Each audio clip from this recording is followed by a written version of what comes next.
Hi everybody, this is a quarterly review for the Sociology course, and there's a few course hints I just wanted to highlight for you to do as well as you can in this course, and to help some of you that are already falling behind to snap to it, as it were. The first thing is the weekly cycle of this course.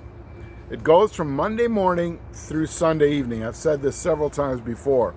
But I'm still noticing some students are not into this weekly schedule. The goal is you start a new unit every Monday.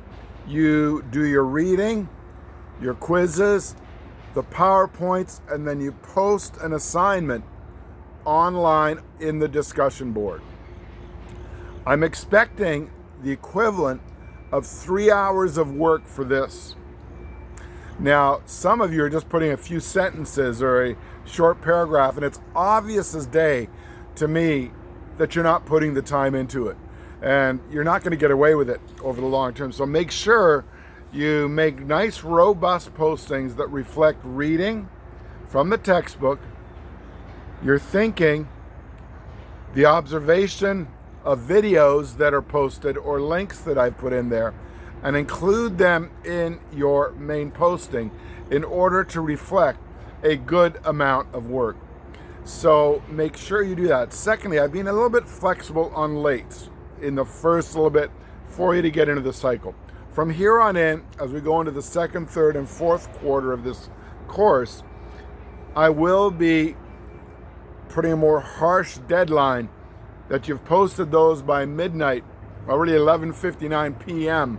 on the Sunday night when that is due, because it's as if you attended class or not. Believe it or not, I've had a few students this semester who said, well, I went on vacation. Well, you can't go on vacation when you're supposed to be in class. So it is what it is. If you go out of town, you can still be in class. That's the beauty of being online. But I'm still expecting those postings to take place. Some of you say, well, I don't have Wi-Fi. Find a Starbucks, I suppose, if you need to. You can do this if you put your mind to it and you care for it. How do I know? Because some students are being judicious, getting it done, and definitely having robust postings. So do the 3 hours of work and post it on time. Third thing, I want you to make sure you read the instructions carefully from the discussion board. Don't go off on your own tangents and kind of just do what you feel. The postings specifically give you some leeway in you being able to implement what you're learning from the course through the reading, through the videos, and your own critical analysis. So don't just respond to the posting as if you're talking to somebody else. Make sure you've looked at the actual questions. A good example of this is in the cultural change review. Some of you simply looked at the titles and wrote what you thought. You didn't actually go in and try to understand the actual culture change chart. You said culture changes all the time. I don't see, for some of you, I haven't seen any comment on assimilation, on ethnocentrism, on adaptation, and these kind of important cultural change issues.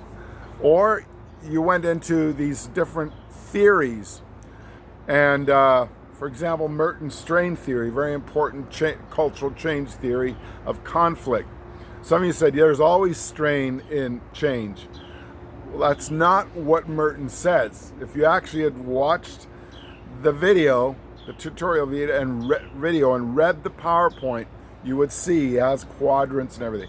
Why am I using this? Because I've already seen some of you are kind of fudging that I don't actually need to do the work in this course. I'm just going to respond and write something in the discussion board. It won't pay off because I won't give you full credit from here on in. So make sure you read the instructions to what actually the posting says. So that's the third thing. Fourth, I've had questions about the quizzes and the midterm. What's on the midterm? How do I study for the midterm? Great question, because the midterm and the final down the line are coming around the corner. and they count for 20% of the course each, so 40% of the course is the midterm and final. It is a 50-question electronically delivered course that gives you 2 hours to complete all 50 multiple choice questions. Now, in order for this not to be cold turkey for you, I have created some preparatory quizzes that you'll find in midterm study helps and in final study helps. And in the syllabus I mentioned complete quiz 1, complete quiz 2. You don't actually turn these in for grades or anything. They're simply for you to use, for to study and prepare for the midterm and final. Because I'll tell you this, if you've never done an electronic midterm, it's high pressure, because once it goes and once you submit your answer, you can't go back and change it. You got to know what you're doing.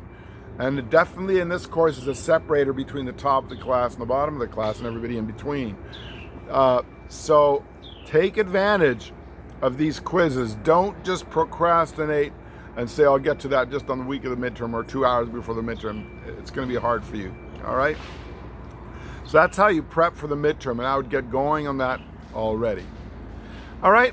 As far as contacting me, I am available on Mondays and Wednesdays, unless there's a holiday, on a Monday and a Wednesday from 8 to 9:30 a.m. on live office hours email.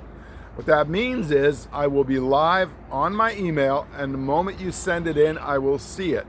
I'm monitoring about 4 or 5 classes simultaneously at that time. But if you can get in at that time, you can be sure to get a very quick answer.